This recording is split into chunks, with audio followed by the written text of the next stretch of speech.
En Dandadan, la turbabuela es una figura enigmática que ha capturado la atención de muchos espectadores. Este es un espíritu que se manifiesta como una anciana de apariencia extraña. Es capaz de correr a velocidades asombrosas, superando incluso a vehículos extremadamente rápidos como lo son los metros de Japón. Su presencia en la serie es interesante.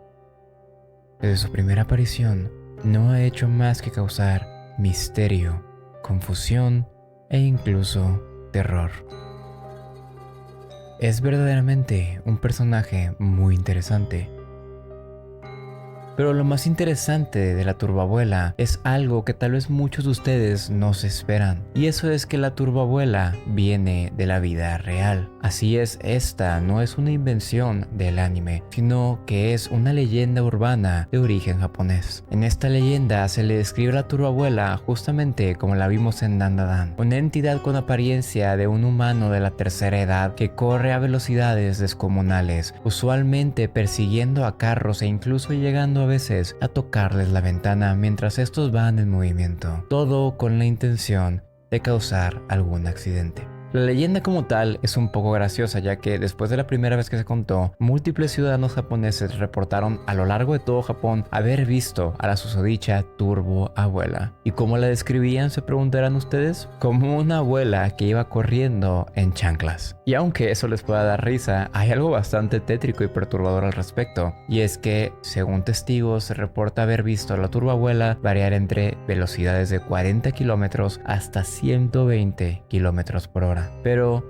¿qué tan real es esto? Si es que la leyenda de la turbabuela existe, ¿qué otras de las apariciones en Dandadan son reales? Y además de eso, ¿por qué es que este espíritu es tan distinto a los que acostumbramos aquí en el occidente, como por ejemplo La Llorona o los Skinwalker? El día de hoy he venido a responder esas y muchas más dudas. Yo soy Pato de Patos Potions y sean bienvenidos a este nuevo video.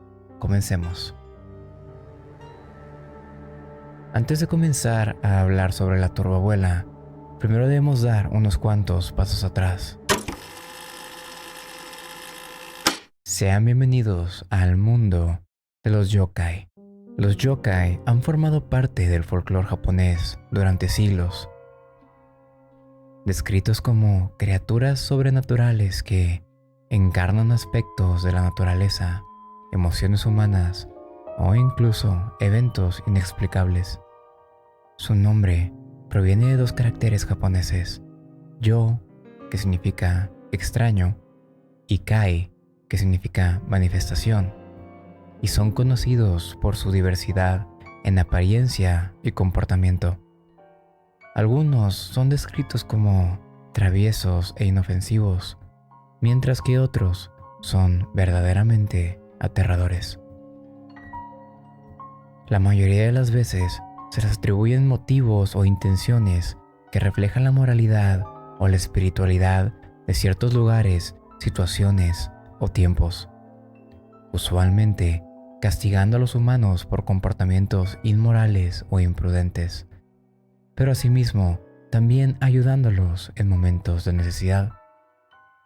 Por ejemplo, uno de estos yokai inofensivos es Beto Beto-san. Lo más perturbante de este yokai es que lo que hace es hacer escuchar el sonido de pasos detrás de la gente que está cerca de él, aunque esto puede llegar a generar bastante miedo e inquietud, no causa ninguna especie de daño. Para deshacerse de Beto Beto-san, basta con detenerse y decir: Beto Beto-san, por favor, pase usted primero. Tras esto, el yokai adelantará al caminante y lo dejará en paz. Por otro lado, un ejemplo de un yokai malicioso pueden ser los oni. Los oni son ogros o demonios gigantes con cuernos. Usualmente tienen piel de color brillante, como rojo o azul, y colmillos afilados. Son conocidos por su fuerza descomunal y su naturaleza violenta. En las leyendas, los oni suelen causar desastres, propagar enfermedades y castigar a los humanos malvados. Se dice que muchos de ellos son poderosos hechiceros y que nacen cuando un humano terriblemente malvado muere, cayendo así en uno de los muchos infiernos budistas que existen.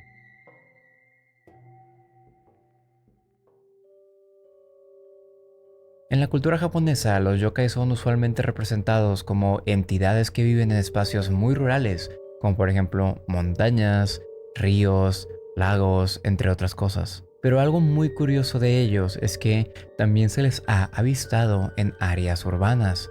¿Por qué?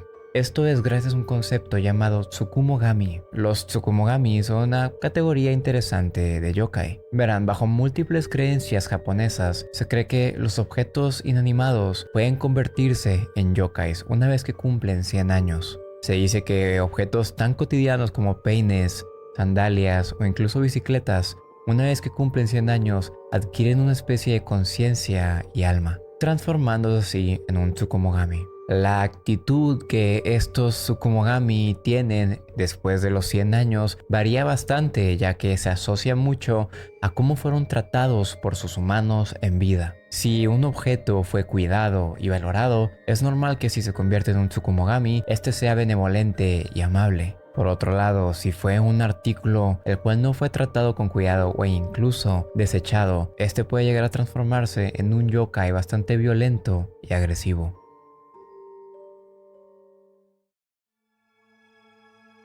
Habiendo hablado un poco sobre lo que son los yokai, es momento que hablemos del tema principal.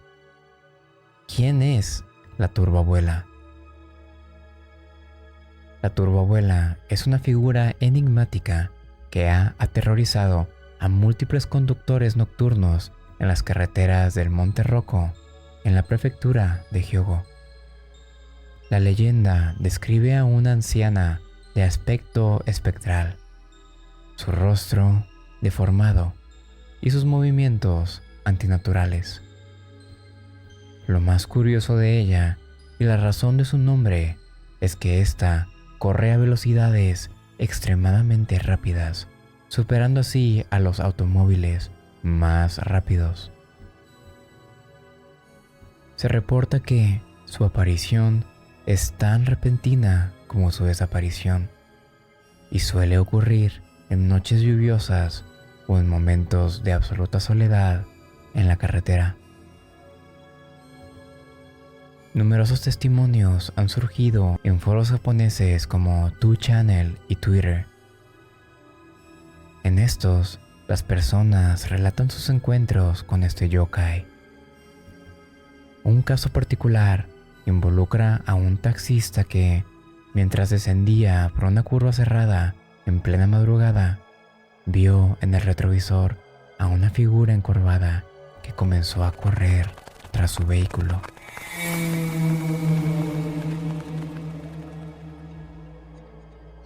A pesar de acelerar, esta figura lo alcanzó y empezó a golpear la ventana trasera con una fuerza y velocidad inexplicables, antes de desaparecer en la niebla. Otro relato describe a un grupo de amigos que viajaban juntos y, al pasar por una carretera oscura, notaron una sombra que corría justamente a su lado. Ellos, asustados, trataron de acelerar, pero esto fue en vano. La figura no los perdió de vista y los estuvo siguiendo durante varios minutos, ignorando los límites de velocidad del automóvil, hasta que de pronto desapareció al llegar a un túnel. Existen muchas teorías sobre qué podría ser la turbabuela. Algunos sugieren que es el espíritu vengativo de una mujer que murió atropellada en esas carreteras. Gracias a esto, ahora busca castigar a los conductores imprudentes. Otros creen que podría ser una manifestación de un yokai protector que advierte a las personas de conducir con cuidado, aunque sus métodos sean extremadamente inquietantes. Asimismo, hay quienes piensan que simplemente es un mito urbano alimentado por el miedo a los accidentes en carreteras solitarias y mal iluminadas. Sin embargo, la consistencia en los relatos hace que sea difícil ignorar las posibilidades de algo más oscuro.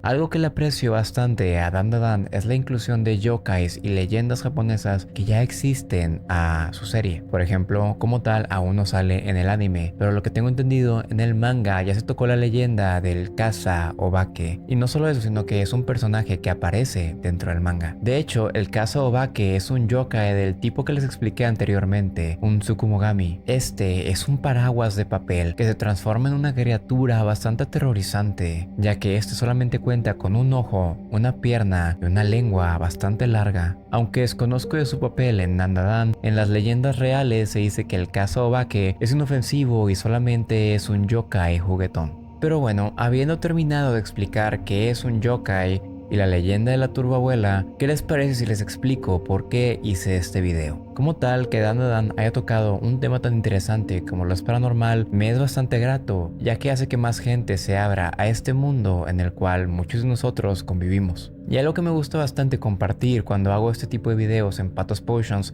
es la magia y la brujería. Como tal, aunque en Japón no se le llame de esta manera, existen múltiples maneras de tratar con yokais, cómo protegerte de ellos, cómo exorcizarlos, como por ejemplo en Dandadan, la abuela de la protagonista Momo es una especie de exorcista y medium japonesa que utiliza talismanes para proteger su hogar. ¿Cómo es esto? ¿Cómo funciona? ¿Y qué es lo que es? En Japón existen bastantes objetos para protegerte contra los yokai. Uno de ellos es el ofuda, que son una especie de tiras de papel con inscripciones sagradas. Otro ejemplo de un objeto que te puede ayudar para alejar a los yokai son los omamori. Estos son simplemente amuletos de protección, los cuales se utilizan para repeler a los yokai. Usualmente estos dos objetos son bendecidos en templos y santuarios. Se colocan en hogares o se llevan encima para ofrecer una especie de protección espiritual. Pero no solo eso, sino que en Japón también se cuentan con rituales de purificación. Hay prácticas como el oharai, las cuales se realizan para limpiar espacios de influencias malignas y asegurar la protección contra entidades sobrenaturales. Específicamente hablando del oharai, el cual también es conocido como la gran purificación, es una especie de ritual central en la práctica del shintoísmo japonés. Esta está destinada a limpiar las impurezas y los pecados acumulados por las personas. Usualmente se lleva a cabo 2 veces al año, el 30 de junio, el cual es conocido como el Nagoshi no Oharai, o sea, la purificación de mitad de año, y el 31 de diciembre, llamado el Toshikoshi no Harai, purificación de fin de año. El procedimiento puede parecer simple, pero requiere de bastante práctica y conocimiento del shintoísmo. Se empieza con los participantes escribiendo su nombre y edad en una figura de papel llamada hitogata, que representa al individuo. Esta figura se frota sobre el cuerpo para transferir simbólicamente las impurezas. El siguiente paso consiste en que un sacerdote o una sacerdotisa shintoísta, conocidas también como kanushi, recite oraciones específicas llamadas norito y utilice una vara sagrada llamada onusa o gohei, compuesta por tiras de papel blanco para esparcir la purificación sobre los participantes. En algunas ceremonias incluso se instala un gran anillo hecho de hierba llamado chinowa. Los participantes pasan a través de este anillo en un patrón específico, generalmente en forma de 8, para simbolizar la eliminación de impurezas y la renovación espiritual. Por último, las figuras de papel hitogata se colocan en un río cercano, permitiendo que el agua así se lleve las impurezas, simbolizando la purificación. Como pueden ver, las costumbres japonesas y shintoístas no se alejan tanto de lo que nosotros hacemos. Aquí en el occidente también contamos con múltiples rituales para limpiarnos. Y tal vez solamente sea yo, pero eso de frotarse un papel sobre el cuerpo para transferir así las malezas no me suena tan diferente a lo que hacemos nosotros con los huevos y la limpia de huevos. Para finalizar el video, solo me gustaría agregar que a lo largo de la historia, los yokai han sido estudiados por múltiples personas y así como les acabo de contar todo el lado esotérico y místico que existe alrededor de ellos, algunos otros cuantos teorizan que estos son simplemente manifestaciones del miedo colectivo. Y es por eso que me gustaría preguntarles a ustedes, ¿qué piensan de los yokai? ¿Será que, como dicen algunos, son simplemente manifestaciones del miedo colectivo? ¿O será que el folclore japonés sí nos cuenta la verdad? Y bastantes de los objetos que cumplen 100 años pueden convertirse en alguna especie de espíritu vengativo que venga a acecharnos, o asimismo en un espíritu benevolente que nos ayude. Sin duda, a mi parecer, el folclore japonés y shintoísta es uno de los más diferentes que existen en el mundo, por lo cual se me hace un tema extremadamente interesante. Pero es por eso mismo que hay algunas cuantas cosas que me son difíciles de aceptar. La representación de los yokai en la cultura pop, como lo es en el anime Dan Da Dan, el cual causó estragos con su popularidad esta última temporada, para mí es bastante buena, independientemente de si creen o no creen en los yokai. Una cultura tan rica como lo es la japonesa, para mí siempre va a tener un lugar en mi corazón y mente. Me encanta escuchar sobre ella y es por eso que estoy feliz que ahora múltiples de ustedes puedan hacerlo también. Sin embargo, hay que entender que aunque estas adaptaciones sean bastante buenas y nos den mucho entretenimiento, es gracias a esto que a veces deforman un poco las historias y leyendas originales de los yokai, pues en general de lo que se hable. Si les interesa todo el mundo de los yokai y el misticismo japonés, los invito a que busquen información en páginas o fuentes de información más tradicionales, ya que es un tema que se lleva hablando por siglos en Japón. Lo último que me gustaría agregar es que inclusive si no crees en los yokais, si algún día te encuentras en Japón y de pura casualidad estás solo a altas horas de la noche, te imploro recuerdes alguno de los métodos que te acabo de mencionar de protección. Ojalá estés cargando contigo alguna especie de amuleto que te pueda ayudar, porque así como el día de hoy hablamos sobre la turbabuela o el kasa obake, te aseguro que hay algunos cuantos yokai que podrían helarte la sangre, unos tan vengativos y violentos